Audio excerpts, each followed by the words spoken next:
Jumpa lagi rekan trader Indonesia dimanapun berada. Salam jumpa rekan trader semuanya. Kembali lagi bersama Maurits, kembali lagi bersama Market di edisi analisa mingguan, di mana analisa ini akan berlangsung dari tanggal 22 besok rekan trader hingga tanggal 26 Desember nanti. Kita sudah berada di penghujung tahun 2025. Tapi pasar masih terus berjalan, pasar bergerak terus hingga menuju akhir tahun 2025 dan kita masih terus akan disuguhi oleh data-data terkini terbaru, data fundamental ekonomi Amerika yang akan dikeluarkan maupun dari bank sentral lainnya. Ini akan melandasi bagaimana pergerakan yang terjadi pada pasar. Oleh karena itu rekan trader, kita akan coba melihat bersama-sama. Tapi sepertinya rekan trader semuanya seperti biasa di acara mingguan ini, sebelum kita nanti mencoba untuk kembali masuk ke analisa mingguan, kita mau melihat dulu apa yang terjadi pada pasar di perdagangan minggu lalu. Secara garis besar di minggu lalu rekan trader, kalau rekan trader lihat bagaimana pergerakan yang terjadi pada pasar sangat dinamis. Ini terbukti dari indeks dolar Amerika, bagaimana indeks dolar Amerika walaupun pada minggu lalu sempat sedikit terkoreksi hingga level 97.502, akan tetapi dia kembali lagi masuk ke zona 98 dan ditutup di seputaran 98.362. Hal ini tidak bisa dilepas dari data-data fundamental yang dikeluarkan rekan trader dan pasar bereaksi terhadap hal tersebut. Kita bisa lihat bahwa data fundamental utama yang dikeluarkan pada minggu yang lalu adalah bagaimana data inflasi yang dikeluarkan, di mana inflasi sedikit mengalami pelemahan rekan trader semuanya. Dari 3 menuju ke 2,7 sama 2,6%. Inilah yang melandasi bagaimana pergerakan yang terjadi pada pasar. Belum lagi rekan trader, kita bisa lihat juga bagaimana probabilitas terhadap pemangkasan tingkat suku bunga yang akan dilakukan pada pertemuan FOMC akan datang di bulan tanggal 28 Januari tahun 2026 nanti, di mana pasar melihat bahwa kemungkinan besar pemangkasan tingkat suku bunga ditahan, ya, tidak dinaikkan, tapi ini adalah probabilitas yang terjadi, tapi kejadian yang utamanya itu bisa saja berubah kan trader. Sehingga dari sini kita bisa lihat bahwa indeks dolar Amerika mengalami sedikit penguatan sehingga kembali lagi ke zona 98 pasca keluar dari zona 98 dan berada di seputaran 97.502. Hal ini berdampak sangat luar biasa terhadap Euro USD rekan trader. Walaupun di hari Selasa dia sempat naik rekan trader di posisi 1.18026, tapi pasca dari data-data ekonomi yang dikeluarkan membuat pasangan ini kembali jatuh rekan trader hingga menembus level 1.17002 walaupun akhirnya ditutup pada perdagangan hari Jumat kemarin di posisi 1.17070. Indeks data yang dikeluarkan dari Amerika memberikan suatu tekanan terhadap pergerakan yang terjadi pada pasangan mata uang ini. Hal serupa juga terjadi pada pound sterling, bagaimana pound sterling selama satu minggu ini dia bergerak sangat datar rekan trader. Pada prinsipnya walaupun sempat naik posisi 1.34551, kan tetapi juga bahwa dia sempat mengalami pelemahan juga ya di posisi 1.33151 dan dia menutup perdagangan itu di seputaran 1.33772. Sedangkan untuk gold, rekan trader bisa lihat bahwa gold ini masih tetap berjuang, berperang, bertempur, dan tetap berusaha di posisi 4.300-an. Walaupun rekan trader kita bisa lihat bahwa dia sempat keluar juga di seputaran 4.269 ya pada tanggal 16 kemarin.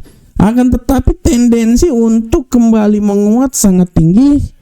Dia kembali menguat, masuk lagi di zona 4.300 dan berada di seputaran 4.371 rekan trader. Dia berusaha untuk mencoba mencapai rekor tertinggi dalam sejarah 4.381 ya, 83-an lah ya. Akan tetapi di hari Kamis itu ya, pasca data-data banyak yang dikeluarkan pada hari Kamis, membuat bagaimana indeks gold ini sempat di 4.371 walaupun akhirnya kembali lagi terkoreksi dan menutup perdagangan di hari Jumat lalu di posisi 4.328.57. Kita akan lihat apakah gold ini akan terus terbang tinggi. Nah, ini yang akan kita lihat bersama-sama rekan trader. Nah, sedangkan untuk USD Yen Jepang, secara garis besar rekan trader, apa yang terjadi pada USD Yen Jepang benar-benar sangat luar biasa. Di sini kita bisa lihat bagaimana sempat jatuh di posisi 154.343, akhirnya dia ini terbang jauh hingga menuju level 157.783 rekan trader. Ini merupakan suatu pergerakan yang sangat luar biasa, dan kalau kita lihat juga bahwa ini penguatan ini tidak bisa dilepas dari bagaimana Bank Sentral Jepang itu menaikkan suku bunga kebijakannya sebesar 25 basis point. Nah, sehingga dia mencapai level tertinggi semenjak tahun 1995. Ya, ini sangat luar biasa rekan trader, sehingga dari sini kita bisa lihat bagaimana mata uang ini, ya mata uang yen Euro USD ini bisa terbang sangat tinggi rekan trader semuanya. Nah, oke. Rekan trader, ini adalah apa yang terjadi pada pergerakan pasar minggu lalu. Nah, bagaimanakah secara fundamental rekan trader? Secara fundamental, kalau kita lihat di sini rekan trader, kita bisa lihat bahwa pasar bergerak sangat dinamis di minggu lalu. Pergerakan pasar ini sudah bisa dilihat dengan bagaimana kalender ekonomi yang dikeluarkan secara garis besar mulai dari hari Selasa.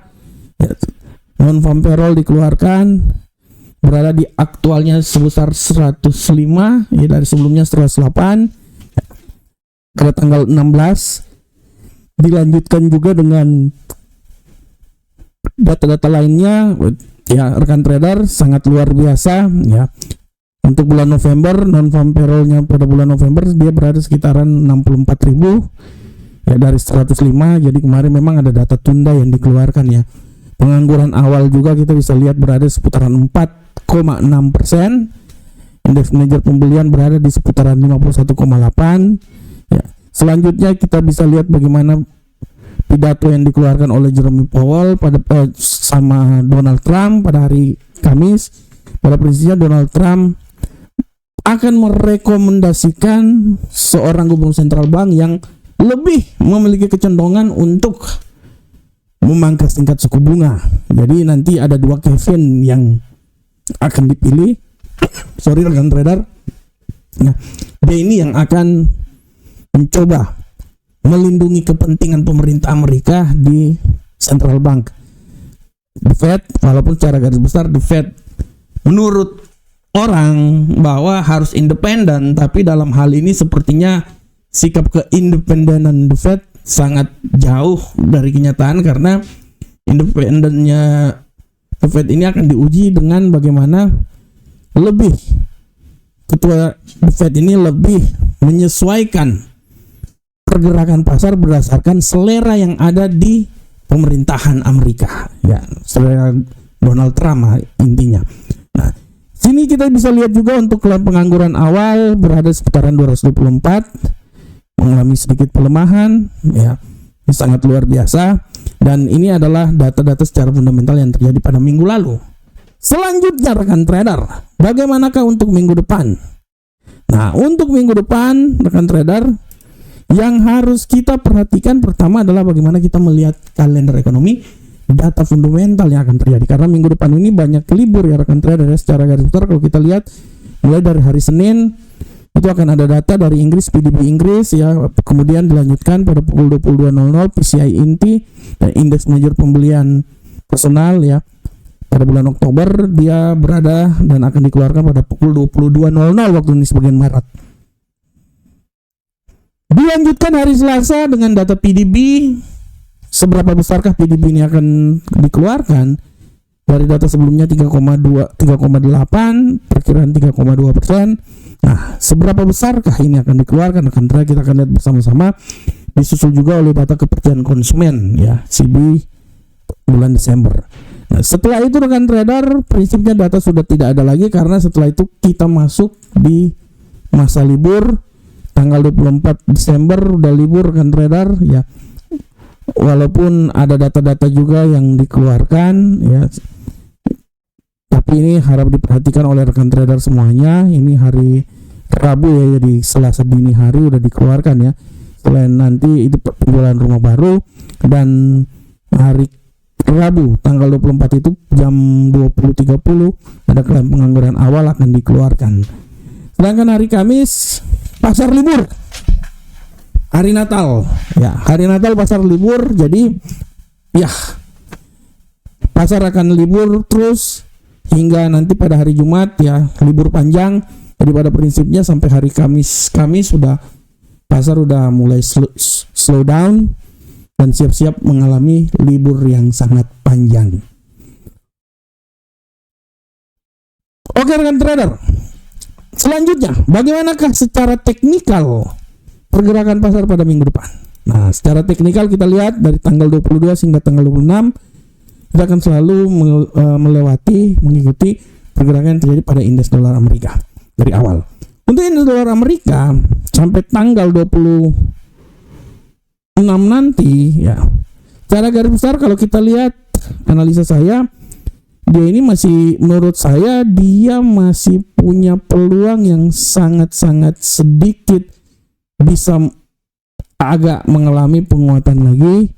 Dan menurut analisa saya penguatan itu bisa sampai di level 98.712, walaupun harap diperhatikan bahwa pelemahan masih sangat terbuka dan dia masih bisa saja melemah hingga level keluar dari zona 98 di posisi 97.830. Nah, ini dia. Ini adalah pola pergerakan yang bisa saja terjadi pada Euro US indeks dolar Amerika selama 1 minggu ke depan. Sedangkan untuk Euro USD rekan trader, kita lihat Euro USD sepertinya akan sedikit terkoreksi, walaupun potensi naiknya juga masih tetap ada. Saya bisa bilang bahwa kemungkinan besar dia ini akan mencoba turun hingga level 1.16583, walaupun secara garis besar peluang untuk mengalami penguatan masih tetap ada, dan dia ini bisa kembali naik di posisi tertingginya itu rekan trader di seputaran 1.17532 hingga level terendahnya itu di seputaran 1.16583. Sedangkan untuk pound sterling rekan trader hingga tanggal 26 nanti, dalam analisa kami pound sterling ini dia masih diliputi oleh pergerakan yang menurut saya rekan trader ya, menurut saya dia ini masih punya peluang yang bisa naik hingga level tertinggi 1.34813, walaupun harap diperhatikan dengan seksama bahwa peluang untuk melemah sangat besar dan dia bisa melemah ya rekan trader ya. Nah, ini dia. Nah, dari sini ya. Sabar, saya lihat dulu. Sini.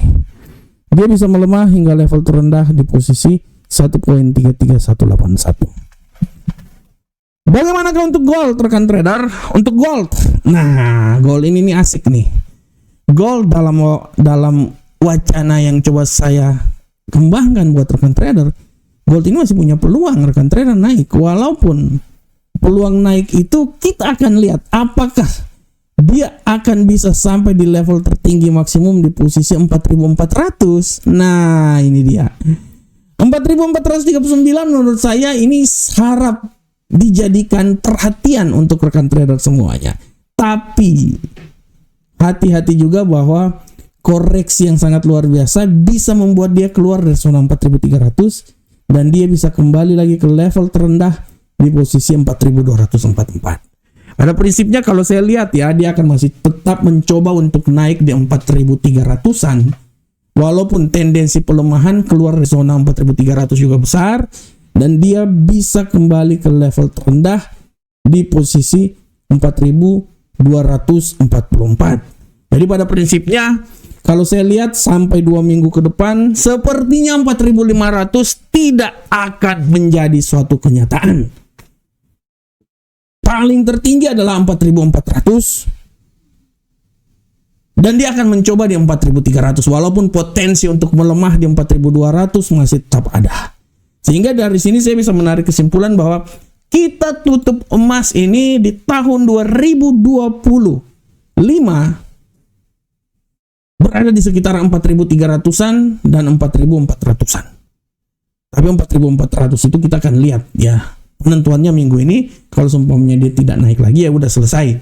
4.300, 4.400 kita kesampingkan dan kita masih melihat bahwa dia ini akan berada di 4.300. Tapi untuk pergerakan tahun depan masih punya peluang untuk naik menembus 4.400. Dan untuk USD yang Jepang rekan trader, secara garis besar kalau analisa saya, dia ini masih punya peluang untuk naik sedikit lagi. Walaupun tidak tinggi-tinggi banget, tapi sedikit lagi. Oleh karena itu asumsi saya dia akan bergerak hingga level 159.093. Tapi ya sekali lagi, tapi hati-hati bahwa peluang untuk pelemahan ini sangat besar dan bisa membuat dia terbang jatuh di posisi 154.934. Nah ini dia.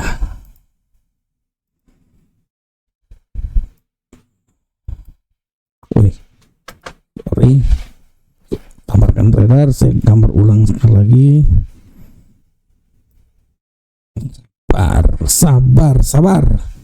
Sabar rekan trader semuanya.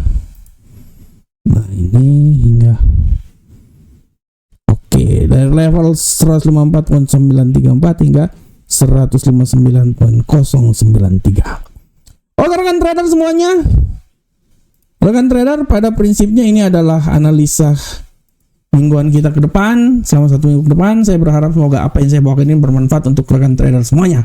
Tetap semangat terus. Mari kita song-song minggu terakhir, 2 minggu terakhir sebelum kita meninggalkan tahun 2025 ini. Dan saya tetap yakin bahwa rekan trader akan sukses mengarungi trading yang akan dilakukan oleh rekan trader semuanya. Assalamualaikum warahmatullahi wabarakatuh. Sampai ketemu kita di analisa berikutnya. Salam profit Indonesia.